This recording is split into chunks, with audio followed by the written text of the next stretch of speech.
Hi, my name is Dr. Elhady, and I wanted to talk to you guys about three things that could affect your smile. The obvious is cavities. We all know about that. That typically comes from your diet and mainly sipping on sugary and acidic drinks throughout the day. Keeping that at a minimum is definitely helpful.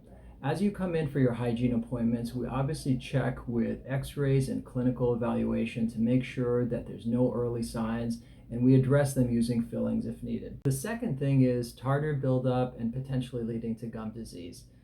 That is really controlled by your home care, a couple of times a day, brushing, flossing, using the water pick, and trying to get under the gum line to minimize the plaque buildup.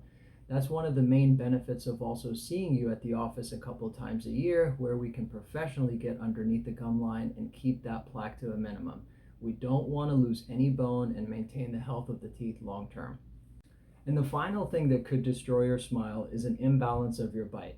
We have touched on this in another video, but over time, as your bite functions in a way that it was not designed to, you get out of the ordinary wear and tear, gum recession, and even bone recession in certain areas. Having a balanced bite and putting the teeth in a position where they were meant to function the way they were designed to will give you the best long-term smile you can have.